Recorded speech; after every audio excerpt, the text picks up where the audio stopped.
ನಮಸ್ಕಾರ. ಎಲ್ಲರಿಗೂ ಭೂವಿ ಎಜುಕೇಟ್ಗೆ ಸ್ವಾಗತ. ಇವತ್ತಿನ ಕ್ಲಾಸಲ್ಲಿ ನಾವು ಭಾರತದ ಭೌಗೋಳಿಕ ಲಕ್ಷಣವನ್ನ ನೋಡ್ತಾ ಹೋಗೋಣ.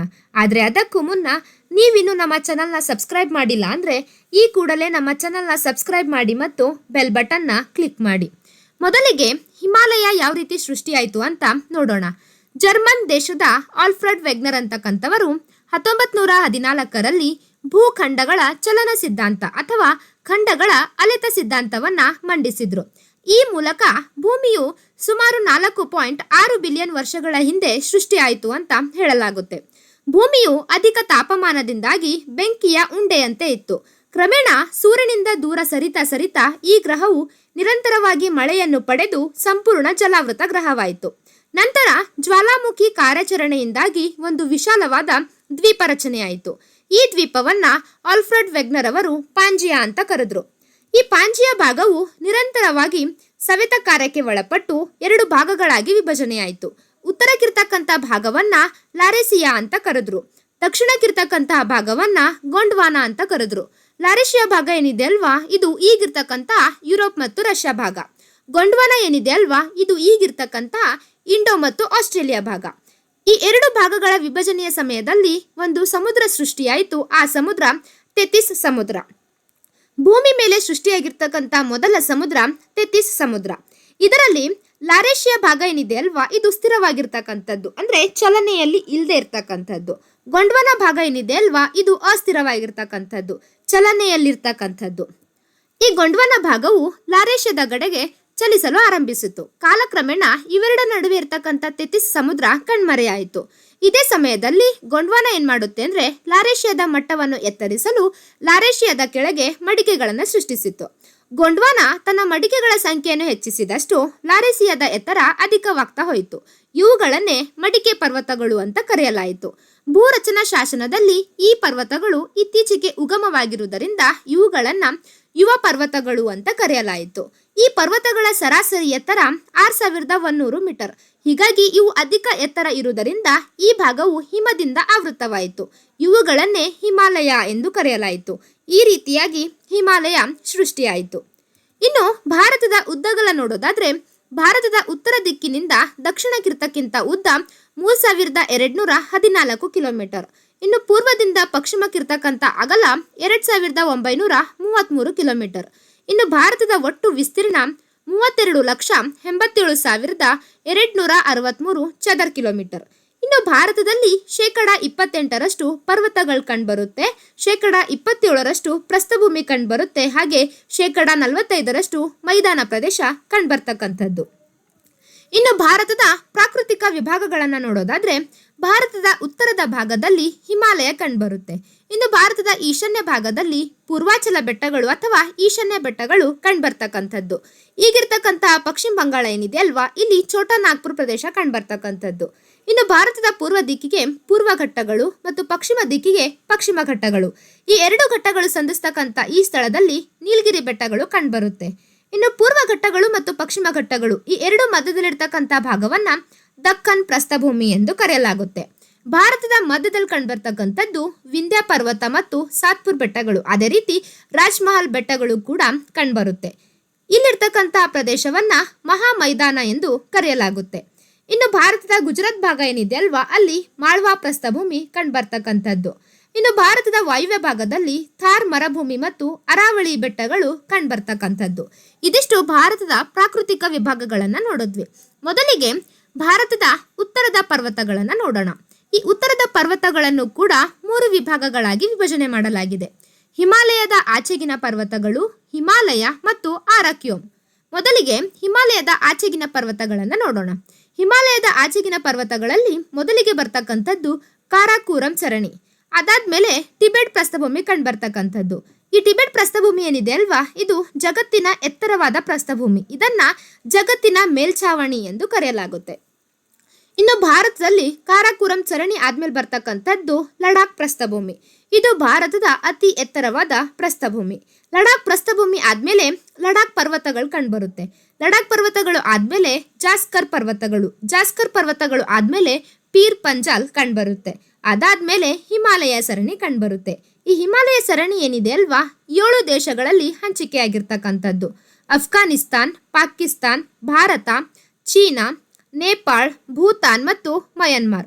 ಈ ಹಿಮಾಲಯ ಸರಣಿಯ ಸರಿಸುಮಾರು ಉದ್ದ 2500 ಕಿಲೋಮೀಟರ್. ಇನ್ನು ಮೊದಲಿಗೆ ಕಾರಾಕೋರಂ ಸರಣಿಯನ್ನು ನೋಡೋಣ. ಕಾರಾಕೋರಂ ಸರಣಿಯನ್ನು ಬ್ಯಾಕ್ ಬೋನ್ ಆಫ್ ಏಷ್ಯಾ ಎಂದು ಕರೆಯಲಾಗುತ್ತೆ. ಈ ಕಾರಾಕೋರಂ ಸರಣಿಯಲ್ಲಿ ಕಂಡುಬರ್ತಕ್ಕಂಥ ಪ್ರಮುಖ ಶಿಖರಗಳು Godwin Austen K2, broad peak ಮತ್ತು ಹಿಡನ್ ಪೀಕ್. K2 ಏನಿದೆ ಅಲ್ವಾ, ಇದು ಭಾರತ ದೇಶದ ಎತ್ತರವಾದ ಶಿಖರ. K2ನ ಎತ್ತರ 8611 ಮೀಟರ್. ಈ K2 ಏನಿದೆ ಅಲ್ವಾ, ಇದು 90 ಡಿಗ್ರಿ ಆಕಾರದಲ್ಲಿರ್ತಕ್ಕಂಥದ್ದು. ಹೀಗಾಗಿ ಈ ಶಿಖರವನ್ನ ಉಗ್ರ ಪರ್ವತ ಎಂದು ಕರೆಯಲಾಗುತ್ತೆ. ಇನ್ನು ಹಿಡನ್ ಪೀಕ್ ಏನಿದೆ ಅಲ್ವಾ, ಈ ಸ್ಥಳದಲ್ಲಿ ನಾವು ಸಿಯಾಚಿನ್ ಅಂತಕ್ಕಂಥ ಅತಿ ಎತ್ತರದ ಯುದ್ಧ ಭೂಮಿಯನ್ನ ನೋಡ್ತೀವಿ. ಈ ಸಿಯಾಚಿನ್ ಯುದ್ಧ ಭೂಮಿ ಏನಿದೆ ಅಲ್ವಾ, ಇದು ಪ್ರಪಂಚದ ಅತಿ ಎತ್ತರದ ಯುದ್ಧ ಭೂಮಿ. ಇಲ್ಲಿ ಸಿಯಾಚಿನ್ ಹಿಮನದಿ ಕೂಡ ಕಂಡುಬರುತ್ತೆ. ಈ ಹಿಮನದಿ ಮುಂದೆ ಹರಿದುಕೊಂಡು ನೀರಾಗಿ ನೂಬ್ರಾ ಅಂತಕ್ಕಂಥ ಹೆಸರಿನಲ್ಲಿ ನದಿಯಾಗಿ ಹರಿಯುತ್ತೆ. ಈ ಸಿಯಾಚಿನ್ ನದಿ ಭಾರತದ ಅತಿ ದೊಡ್ಡ ಹಿಮನದಿಯಾಗಿದೆ. ಇದರ ಉದ್ದ 72 ಕಿಲೋಮೀಟರ್. ಇನ್ನು ಭಾರತದಲ್ಲಿ ಕಂಡುಬರ್ತಕ್ಕಂಥ ಪ್ರಮುಖ ಹಿಮನದಿಗಳನ್ನು ನೋಡೋದಾದ್ರೆ ಹಿಸ್ಪಾರ್, ಬಿಯಾಪೋ, ಬಾಲ್ಪರೋ, ಸಿಯಾಚಿ ಮತ್ತು ಗಂಗೋತ್ರಿ. ಇದಿಷ್ಟು ಭಾರತದ ಪ್ರಮುಖ ಹಿಮನದಿಗಳು. ಇನ್ನು ಹಿಮಾಲಯದ ಬಗ್ಗೆ ನೋಡೋಣ. ಜಗತ್ತಿನ ಎತ್ತರವಾದ ಪರ್ವತ ಸರಣಿ ಇರ್ತಕ್ಕಂಥದ್ದು ಹಿಮಾಲಯ. ಆದರೆ ಉದ್ದವಾದ ಪರ್ವತ ಸರಣಿ ಇರ್ತಕ್ಕಂಥದ್ದು ಆಂಡಿಸ್ ಪರ್ವತ. ಇದು ದಕ್ಷಿಣ ಅಮೆರಿಕದ ಪಶ್ಚಿಮ ಕರಾವಳಿಯಲ್ಲಿ ಹಂಚಿಕೆಯಾಗಿರ್ತಕ್ಕಂಥದ್ದು. ಈ ಪರ್ವತ ಸರಣಿಗಳು ಉತ್ತರದಿಂದ ದಕ್ಷಿಣಕ್ಕೆ ಅಥವಾ ದಕ್ಷಿಣದಿಂದ ಉತ್ತರಕ್ಕೆ ಹಂಚಿಕೆಯಾಗಿವೆ. ಇಡೀ ಜಗತ್ತಿನಲ್ಲಿ ಪೂರ್ವ ಪಶ್ಚಿಮವಾಗಿ ಅತಿ ಉದ್ದವಾದ ಪರ್ವತ ಸರಣಿ ಹೊಂದಿರತಕ್ಕಂಥದ್ದು ಹಿಮಾಲಯ. ಸುಮಾರು 2500 ಕಿಲೋಮೀಟರ್ ಉದ್ದವನ್ನು ಹೊಂದಿದೆ. ಇನ್ನು ಹಿಮಾಲಯದಲ್ಲಿ ನಾವು 5 ಪ್ರಾದೇಶಿಕ ವಿಭಾಗಗಳನ್ನು ನೋಡ್ತೀವಿ. ಸಿಂಧೂ ನದಿಯಿಂದ ಜಿಲಂ ನದಿ ಮಧ್ಯದಲ್ಲಿರ್ತಕ್ಕಂಥ ಭಾಗವನ್ನ ಕಾಶ್ಮೀರ್ ಹಿಮಾಲಯ, ಜಿಲಂ ನದಿಯಿಂದ ಸಟ್ಲೇಜ್ ನದಿ ಮಧ್ಯದಲ್ಲಿರ್ತಕ್ಕಂಥ ಭಾಗವನ್ನ ಹಿಮಾಚಲ ಹಿಮಾಲಯ, ಸಟ್ಲೇಜ್ ನದಿಯಿಂದ ಕಾಳಿ ನದಿಯ ಮಧ್ಯದಲ್ಲಿರ್ತಕ್ಕಂಥ ಭಾಗವನ್ನ ಕುಮವೋನ್ ಹಿಮಾಲಯ, ಕಾಳಿ ನದಿಯಿಂದ ತಿಸ್ತಾ ನದಿಯ ಮಧ್ಯದಲ್ಲಿರ್ತಕ್ಕಂಥ ಭಾಗವನ್ನ ಭಾರತದಲ್ಲಿ ಬಿಹಾರಿ ಹಿಮಾಲಯ ಅಂತ ಕರೀತಾರೆ, ನೇಪಾಳದಲ್ಲಿ ನೇಪಾಳಿ ಹಿಮಾಲಯ ಎಂದು ಕರೀತಾರೆ. ಇನ್ನು ತಿಸ್ತಾದಿಂದ ಬ್ರಹ್ಮಪುತ್ರ ನದಿ ಮಧ್ಯದಲ್ಲಿರ್ತಕ್ಕಂಥ ಭಾಗವನ್ನ ಪೂರ್ವ ಅಥವಾ ಅಸ್ಸಾಮಿ ಹಿಮಾಲಯ ಎಂದು ಕರೆಯಲಾಗುತ್ತೆ. ಇದಿಷ್ಟು ಹಿಮಾಲಯದ 5 ಪ್ರಾದೇಶಿಕ ವಿಭಾಗಗಳನ್ನು ನೋಡಿದ್ವಿ.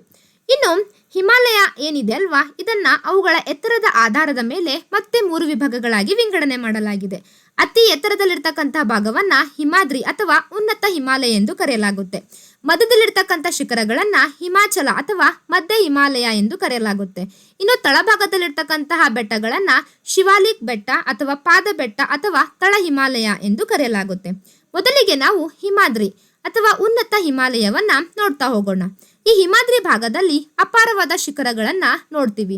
ಪ್ರಮುಖವಾಗಿರ್ತಕ್ಕಂಥದ್ದು ಮೌಂಟ್ ಎವರೆಸ್ಟ್. ಇದು ನೇಪಾಳದಲ್ಲಿ ಕಂಡುಬರ್ತಕ್ಕಂಥದ್ದು. ಮೌಂಟ್ ಎವರೆಸ್ಟ್ ಶಿಖರ ಏನಿದೆ ಅಲ್ವಾ, ಇದು ಜಗತ್ತಿನಲ್ಲಿಯೇ ಅತ್ಯಂತ ಎತ್ತರವಾದ ಶಿಖರ. ಇದರ ಎತ್ತರ 8848.86 ಮೀಟರ್.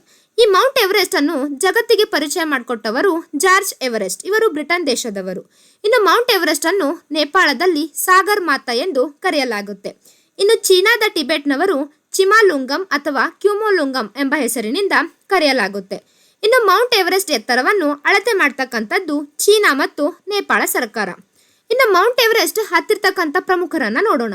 1953 ಮೇ 29ರಂದು ನೇಪಾಳದ ತೇನ್ ಸಿಂಗ್ ಮತ್ತು ನ್ಯೂಜಿಲೆಂಡ್ನ ಹೆಡ್ಮಂಡ್ ಹಿಲರಿ ಅಂತಕ್ಕಂಥವರು ಮೊದಲ ಬಾರಿಗೆ ಮೌಂಟ್ ಎವರೆಸ್ಟ್ ಅನ್ನ ಹತ್ತಿರ್ತಕ್ಕಂಥವರು. ಮೊದಲ ಮಹಿಳೆ ನೋಡಿದ್ರೆ ಜುಂಕೋ ತಬೈ, ಇವರು ಜಪಾನ್ ದೇಶದವರು. ಇನ್ನು ಭಾರತಕ್ಕೆ ಬಂದ್ರೆ ಮೌಂಟ್ ಎವರೆಸ್ಟ್ ಹತ್ತಿದ ಮೊದಲ ಭಾರತೀಯ ಅವತಾರ ಸಿಂಗ್, ಇವರು ಪಂಜಾಬ್ ರಾಜ್ಯದವರು. 1967ರಲ್ಲಿ ಮೌಂಟ್ ಎವರೆಸ್ಟ್ ಅನ್ನ ಹತ್ತಿರ್ತಕ್ಕಂಥವರು. ಇನ್ನು ಮೊದಲ ಭಾರತೀಯ ಮಹಿಳೆ ಬಚೇಂದ್ರಿ ಪಾಲ್, ಇವರು ಉತ್ತರ ಪ್ರದೇಶ ರಾಜ್ಯದವರು. 1984ರಲ್ಲಿ ಮೌಂಟ್ ಎವರೆಸ್ಟ್ ಅನ್ನ ಹತ್ತಿರ್ತಕ್ಕಂಥವರು. ಇನ್ನು ಮೌಂಟ್ ಎವರೆಸ್ಟ್ ಹತ್ತಿದ ಅತಿ ಕಿರಿಯ ವ್ಯಕ್ತಿಗಳು ಭಾರತೀಯರಾಗಿರ್ತಕ್ಕಂಥ ಅರ್ಜುನ್ ವಾಜಪೇಯಿ, ಇವರು ಮಹಾರಾಷ್ಟ್ರ ರಾಜ್ಯದವರು. ಇನ್ನೋರ್ವರು ಜೋರ್ಡಾನ್ ರುಮಿರೋ, ಇವರು USA ದೇಶದವರು. ಇನ್ನು ಇಲ್ಲಿಯವರೆಗೂ ಅತಿ ಹೆಚ್ಚು ಬಾರಿ ಮೌಂಟ್ ಎವರೆಸ್ಟ್ ಹತ್ತಿರ್ತಕ್ಕಂಥದ್ದು ಕಮರಿಟಾ ಶಿರ್ಫಾ, ಇವರು ಇಲ್ಲಿಯವರೆಗೂ 30 ಬಾರಿ ಮೌಂಟ್ ಎವರೆಸ್ಟ್ ಅನ್ನ ಹತ್ತಿರ್ತಕ್ಕಂಥವರು. ಇನ್ನು ಮೌಂಟ್ ಎವರೆಸ್ಟ್ ಹತ್ತಿದ ಅಂಗವಿಕಲ ಮಹಿಳೆ ಅರುಣಿಮಾ ಸಿನ್ಹಾ. ಆಮ್ಲಜನಕದ ಸಹಾಯವಿಲ್ಲದೆ ಮೌಂಟ್ ಎವರೆಸ್ಟ್ ಹತ್ತಿರ್ತಕ್ಕಂಥ ಭಾರತೀಯ ದೋರ್ಜ್ ಅಂತಕ್ಕಂಥವರು. ಇನ್ನು ಮೌಂಟ್ ಎವರೆಸ್ಟ್ ಹತ್ತಿದ ಅವಳಿ ಮಹಿಳೆಯರು ತಾನ್ಶಿ ಮತ್ತು ನ್ಯೂನ್ಶಿ. ಇದೆಷ್ಟು ಮೌಂಟ್ ಎವರೆಸ್ಟ್ ಮತ್ತು ಮೌಂಟ್ ಎವರೆಸ್ಟ್ ಹತ್ತಿರ್ತಕ್ಕಂತಹ ಪ್ರಮುಖರನ್ನ ನೋಡಿದ್ವಿ. ಇನ್ನು ಹಿಮಾಲಯ ಭಾಗದಲ್ಲೇ ಕಂಡ್ಬರ್ತಕ್ಕಂಥ ಇನ್ನೊಂದು ಪ್ರಮುಖವಾದ ಶಿಖರ ಕಾಂಚನಜುಂಗ. ಇದು ಸಿಕ್ಕಿಂ ರಾಜ್ಯದಲ್ಲಿ ಕಂಡ್ಬರ್ತಕ್ಕಂಥದ್ದು.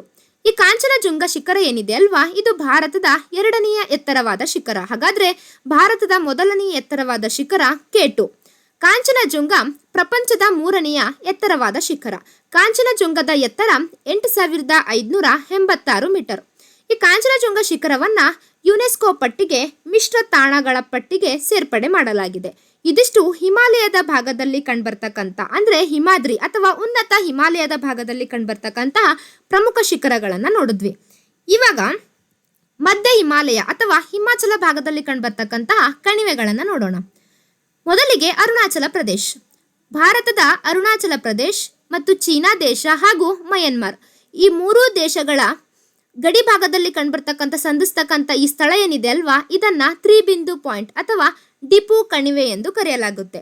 ಇನ್ನು ಅರುಣಾಚಲ ಪ್ರದೇಶ್ ಮತ್ತು ಮಯನ್ಮಾರ್ನಲ್ಲಿ ಕಂಡ್ಬರ್ತಕ್ಕಂತಹ ಕಣಿವೆ ಚುಂಕನ್ ಕಣಿವೆ. ಇನ್ನು ಅರುಣಾಚಲ ಪ್ರದೇಶದಲ್ಲೇ ಕಂಡ್ಬರ್ತಕ್ಕಂತಹ ಕಣಿವೆ ತವಾಂಗ್ ಕಣಿವೆ ಮತ್ತು ಬೋಡ್ಮಿಲಾ ಕಣಿವೆ. ಇದಿಷ್ಟು ಅರುಣಾಚಲ ಪ್ರದೇಶದಲ್ಲಿ ಕಂಡ್ಬರ್ತಕ್ಕಂತಹ ಕಣಿವೆಗಳು. ಇನ್ನು ಅಸ್ಸಾಂ ರಾಜ್ಯಕ್ಕೆ ಬಂದ್ರೆ ಇಲ್ಲಿ ಸೋರ್ಮಾ ಕಣಿವೆ ಮತ್ತು ಬರಾಕ ಕಣಿವೆಗಳು ಕಂಡುಬರುತ್ತೆ.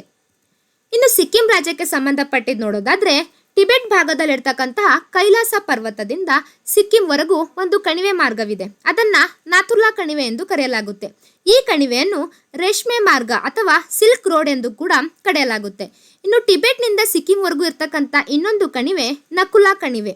ಇನ್ನೊಂದು ಟಿಬೆಟ್ನ ರಾಜಧಾನಿಯಾಗಿರ್ತಕ್ಕಂತಹ ಲಾಸ್ನಿಂದ ಭಾರತದ ಸಿಲಿಗುರಿವರೆಗೂ ಇರ್ತಕ್ಕಂಥ ಕಣಿವೆಯನ್ನ ಜಿಲಿಪ್ಲಾ ಪಾಸ್ ಕಣಿವೆ ಎಂದು ಕರೆಯಲಾಗುತ್ತೆ.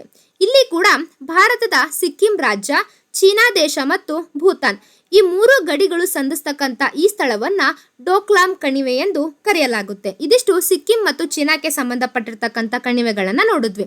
ಇನ್ನು ಉತ್ತರಾಖಂಡಲ್ಲಿರ್ತಕ್ಕಂಥ ಕಣಿವೆಗಳನ್ನು ನೋಡೋದಾದ್ರೆ ನಿತಿ ಪಾಸ್, ಮಾನಾ ಪಾಸ್, ಧರ್ಮ ಪಾಸ್ ಮತ್ತು ಲಿಪುಲೇಖ.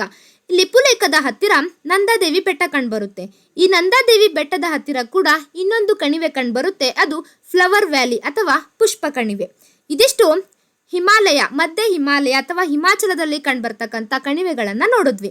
ಇನ್ನು ನೆಕ್ಸ್ಟ್ ಕ್ಲಾಸಲ್ಲಿ ಮಧ್ಯ ಹಿಮಾಲಯದಲ್ಲೇ ಇರ್ತಕ್ಕಂಥ ಇನ್ನಿಷ್ಟು ಕಣಿವೆಗಳು ಹಾಗೂ ಶಿವಾಲಿಕ್ ಬೆಟ್ಟದಲ್ಲಿ ಕಂಡುಬರ್ತಕ್ಕಂಥ ಶಿಖರಗಳು ಮತ್ತು ಕಣಿವೆಗಳನ್ನು ನೋಡ್ತಾ ಹೋಗೋಣ. ಇವತ್ತಿನ ಕ್ಲಾಸ್ ನಿಮಗೆ ಇಷ್ಟ ಆಗಿದ್ರೆ ಲೈಕ್ ಮಾಡಿ, ಶೇರ್ ಮಾಡಿ ಮತ್ತು ಸಬ್ಸ್ಕ್ರೈಬ್ ಮಾಡಿ. Thank you.